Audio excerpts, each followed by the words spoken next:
Hey guys, Andy here from the Two Chaps motoring channel, and you join us again for another car review.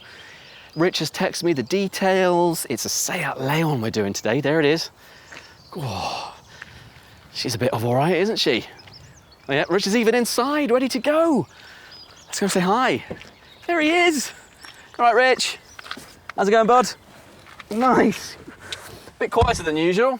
God, this is a nice car, isn't it? Yeah, it really is. God, it reminds me a bit of the old, the GTI that we did last. Oh, this is nicer than the GTI, Andy. Rich would never ever say anything. Wait a minute. Who's this? Greetings! It is I, Andy from the Two Chaps channel. And of course, you've noticed something a little strange today. I'm not rich. It's not Rich. Sadly, there's no Rich today. He's being a 100% awesome family man superhero. But he will be back soon. I actually haven't introduced Nick yet. Nick, give us a little intro about yourself. Hello there, my name's Nick. This is my car. Simple I as am that. not one of the two chaps. You're an honorary two chap for today. I should say... I'm a third chap. I feel like I'm just such a You're third a third chap. wheel. You're such a... Yeah, we'll make that a phrase, won't we? Yeah, third chap. I'm such a third chap right now. I feel like a proper third chap, Andy. Now it's just starting to sound sexual. Nick, we go back a long way, and he normally helps us out a little bit here and there with tech stuff. Today, it's his car that he's lending to us to review. Now, let's just get to the nitty-gritty of the specs of this car. So, this is a 1.5 turbocharged 4-pot. Mm-hmm. It does 0 to 60 in just over 9 seconds, has an MPG of around, on the label it says around 51 miles to the gallon. Mm-hmm. Don't know if that's what you get normally. Mm-hmm. 128 brake horsepower, 126 miles an hour top speed. You missed dynamic. What's dynamic about it? I can't believe you missed dynamic. What's dynamic about it? I paid a fortune for that word. Is it actually written anywhere on the car? No. If you were to spread out all the cars of the world, all the models on a graph, it would literally like bang. Right down the middle. Yeah, I mean, that's kind of how, even getting in, that's how it feels. It does. You know, it's not nasty, it's not amazing. So, looks-wise. Shiny for today. For today, it's shiny. Okay, we got it washed. Yeah, we did. First time No, we did. It's always looking this shiny. No. We have kids. So, the way that the Leon was poised in the market is it's sort of not your Golf, not your A3, it's sort of, as we said from the start, it's an intermediate level. But the nice thing about the Leon is a little bit more attention is paid to the styling externally. It's a bit more angular, a little bit more fruity. Fruity, perhaps. I didn't necessarily go and ask you for a fruity car. I quite like the look of it. No. It's quite sporty. I mean, bear in mind, this isn't the FR. It's not the kind of sporty spec. It's not the sporty trim. I think it still looks pretty good. From the outside, I like the angular headlights. I like the rims on this car. What are They they? are nice, actually. The 16s, I think. So you see, you get the ride comfort, but multi-spoke make them look big and sporty. Like I say, straight down the middle. Straight down the middle. Yeah. Yeah, you're not. Soft ride, look good. This car is just a massive compromise from start to finish. That's what it is. They should be called the Seat Compromise. 1.5 compromise. Yeah. I like it. Yeah. It looks pretty from the outside. Okay, so the FR has what? You get a few extra badges and some better balances. Sporty stuff, mate. Like zero difference to the engine or the specs or anything like that. I mean, ride height might be dropped a little bit. Yeah. Teeny tiny bit, but not much. I wanted the FR, but because this car's in my wife's name and she was paying for it, she kind of got a chance to put her foot down on that. And she said... You've just shamed your wife on the YouTube. No, she is like proud of her frugality. Actually, I mean to ask your wife, actually, can she tell me the first signs of what a heart attack is going to be? Because I've got this real tight feeling on my chest right here and down this arm. Have you actually? Yeah. You're having a heart attack right now. It's just the excitement of the car. It is. And actually that leads me on to the next point, which is interior styling. Interior styling. Do you have a tumbleweed you can roll across the dash for me? I'm going to use the word compromise again. Average. average. It's not poor quality, but it's also not very exciting. It's not. The nice touch is a bit like this in the Golf. Of course, they're both VAG cars, both VAG cars. Volkswagen Audi Group cars. I love a VAG car. We love a bit of... I've got to be careful, haven't I? Why? They're the initials, VAG. What's wrong with you? Sorry. Why have you got to be careful? The nice thing about them is they do tend to waver to this white, black and red for the dials and for the sat-nav and multimedia systems, which, if you're into your cars, makes you feel a little racy, doesn't it? The nice dials. The red really sets me off, Even you know. the font, hello, look at the font on the dials. It's italic. Oh, yes. It's sporty. Haven't specifically noticed that before, but all right. But yeah, looks wise, I mean, the seats are comfy. Obviously this trim has the cloth interior. Okay, I mean, there's a lot of. Oh no, that is soft touch. These are soft touch plastics. Yeah, man. That's not. You could crack a walnut on that. Oh, look at that. That's dreadful. That's it. I'm out. That one. Yeah, although this is lovely. Isn't it nice? Does that come out? Grippy. Oh, look. Ooh. It's like a goldfish that's been dead for several years. I should mention, actually, interior-wise, the car doesn't come as standard with the bracelet. It doesn't, no. That was my daughter made that. My 3-year-old daughter made that. And you know... Can she make them to order for the car? Yeah, I think she does. We've got her churning out. She's on about 500 a day now. She's got an Etsy page. Her fingers bleed and stuff, but, you know... Let's actually just talk, whilst we're in the car, about this multimedia system. So, do you want to plug me in properly? Oh, look, CarPlay comes up. Oh, look, that's really quick. The Corolla takes about 12 days for it to come up on the screen. Yeah, it comes up straight away. Oh, it does freak out every now and again though, and has a complete meltdown. And you'll plug your phone and it just pays no attention to it. Now, is this the car's yeah, this is the car's actual homepage. CarPlay's there. That's CarPlay. That takes you to CarPlay. Oh, there's a shortcut button for it. There you go. There's your CarPlay homepage. Okay, so that's really, really quite neat and tidy. I like that. Yeah. The actual multimedia system, do you get on with it okay? Fine. They're pretty standard across the whole. Is it another badge thing? Group? Yeah, very much so. So in the Skoda, it's identical except much higher resolution. So all the buttons are a little bit smaller and harder to read. It's so funny, isn't it? Kind of like it's a little bit kind of. That's what my dad would do. Do you know what I mean? He would make it that big so he could see it. Actually, to be fair, I'm like a -11 in my eyes, so I'm kind of like, I'm doing that when I'm using a touch screen. Why is it not working? All the buttons, I've got to be honest, they're easy to locate, they're built well, but they just look like they came out of a cereal packet. I mean, they're cheap and horrible. They are. Even Now, can I just rewind you a little bit there? What? Cheap and horrible. This is my big thing with this, is I've reached a stage of my life where I've got kids, they're draining me like a bath. The days of frivolous spending are gone. I wanted to keep the cost right down. Well, you need money to buy six CD set available now from all good. Well, actually, how many music high street shops are there anymore? Yeah, exactly. No music shops there. Do you know what? That's amazing. There you go. We're the last CD ever printed. Yeah. We've got it. You know, the Corolla doesn't even have. In fact, this doesn't. CD player. Hang on. That's why it's locked away in the glove compartment. You got it in there? I was going to say. All right, that would be bad. One. So you have got a CD player in this car. That's worth knowing. Okay, so interior done. There seems to be quite a bit of legroom in the back. Never tried it.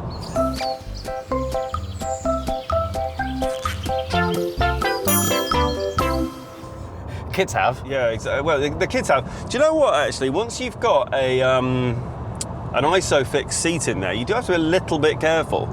I can like wipe out my child's legs if I throw myself backwards too quickly. That's an interesting crunch noise. Yeah, exactly. Sorry, my bad. It's not. Yeah, so legroom for adults? No, never tried it. Legroom for kids? Yeah, you know. Yeah, we'll try it later. A little tight. I love the fact that both our voices go up. Yeah. This talk of rear space has got me thinking about practicality. We could tell you that the Leon has 380 litres of boot space, but instead... Now seems as perfect time as any to do our favourite new test. Where do you put your Werthers? Let's have a look in the boot. Let's try them in the boot. They do! Let's check in the back of the car. Rich is in there too. Greetings! Oh, don't worry, mate. It won't be long. You'll be back. You can put them in the back of the seat pockets. They fit in there. You can also put them in the door pockets. They fit in there too. We can try the glove compartment. They fit in there too. This is actually quite a fun car to drive. So it's the driving position's quite low down. It's relatively firm. I don't think it's necessarily intentional, but it's not kind of plush and comfy driving, if you know what I mean. It's all a little bit go-kart. I think the thing that helps with this is the Leon's always been a little bit sportier. Yeah. Its original shape was a bit more angular. Then they went to like a bulbousy type one, which As all cars did, Yeah. though. Everything went a little bit curvy. Yeah, a little bit curvy. And then this one came out, which was the Mark III, and then there's a Mark IV that's coming out this year. Time to drop in a fun fact. Did you know that Seat in Catalonia have a factory that is the car park and part of the factory are covered with solar panels to help aid production of their cars and to reduce their carbon emissions? And the size of it, how many football pitches? I couldn't possibly guess. Maybe 12? 40! 40 football pitches. 40 football pitches. That's what that looks like. Well, wonder no more, Nick. Here, have 40 football pitches. Wow, I mean, that's pretty impressive. Yeah, it's really cool. I quite like Seat and the brand and like, they don't just feel budget, but it is a budget car, let's be honest. It's pretty much one of the cheapest cars you can get. Like, as far as kind of in class-wise, you know, if you're looking at a family hatchback. Then we got distracted. Now there's a Leon. That's a Cooper, isn't it? It is. Yeah. I'm going after it, Andy. Engage! What drive? Oh, the transmission didn't like that very much. Oh, there goes the axle. Bye-bye. I don't know why I went now then. So we're talking about cheap. Everything was more expensive. Ford's more expensive. Obviously, VW's more expensive.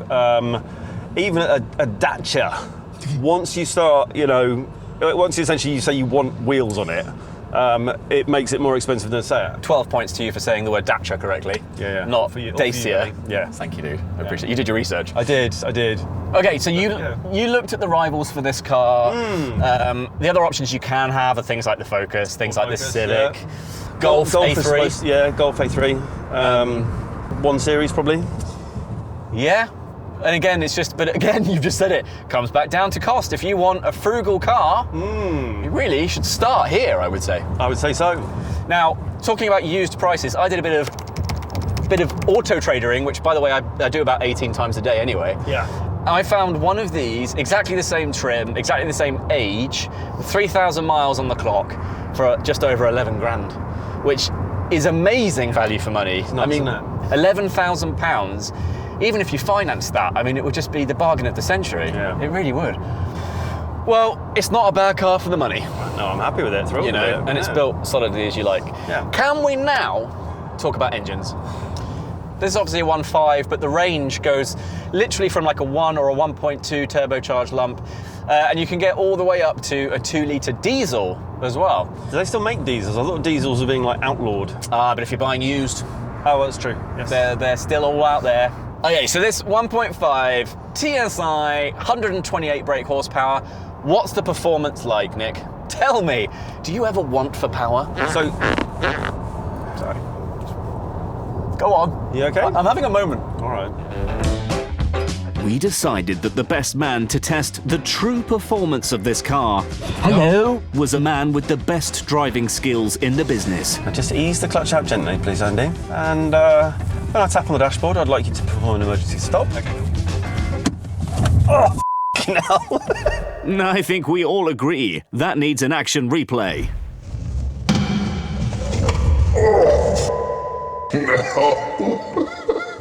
What's wrong? They're quite good though, aren't they? good brakes.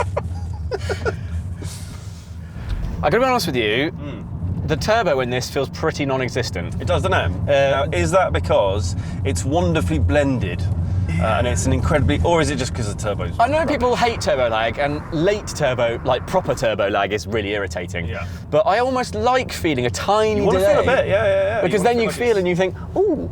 It feels like I'm driving a naturally aspirated engine, if I'm honest. Yeah. Which just means, for a naturally aspirated engine, it would be quite perky.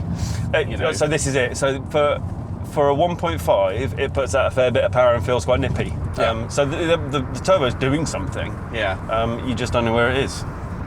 Right, I think we should pull over and... Oh, I could do a 0 to 60 test here. Ooh, go on then. You can do right, so you do a standing No, start. no, standing start. There are no cars anywhere nearby. So 9 seconds, they're saying. Do you want to time it? Andy, I'd like you to do... I already proved with the brakes. I would like you to do 0 to 60 in 9 seconds, whilst keeping the Nivea lip balm on the dashboard. Okay, please. that's not going to happen. Say when. Well, I'm going to time it, right? Okay. Okay, so here we go. Consistent sleep is better. I'm actually a little nervous. I haven't actually gone into that. Is that what happens when you get into the Leon? Like, sleep is important. Consistent sleep is better sleep. All right. Buy a Leon. Right, stopwatch, here we go. Ready? Yeah. No. Look at the Jedi reflexes from Nick. Ready? Yeah. 3, 2, 1, go! Oh, God. Come on, Andy, give it a... Oh, horses. All right, ready? No, it doesn't have launch control. I'm ready to do launch. 3, 2, 1, go!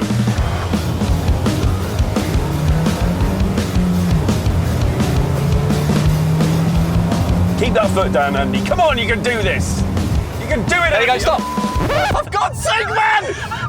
What do I have to ask of you? You've got one button to press. I was busy coaching you how to drive a car. That was close to 9. I was counting in my head. All right, yeah. So I think it's somewhere around 10-ish. Okay, so we've test driven it. We like it. It's a compromise. What else can you buy? What do we think overall? Overall, as a buyer of this car, as an owner of this car, I'm chuffed with it. I'm happy with it. If I parked in front of a pub, I wouldn't get out of it ashamed. I wouldn't park it under a tree out the back. No. I would happily park it out the front. And if anybody said to me, say it Leon, I'd be like, price, look at that.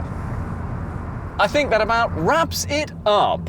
Thank you, Nick, for letting us borrow your car today. You're very welcome, Andrew. It's meh and compromising. Yeah. Don't forget to hit subscribe to this channel. We'll have just as many exciting cars like this up and coming. But for now, how do you fancy going for high tea at a local stately manor? I'll tell you what, Andy, let's compromise. Yeah.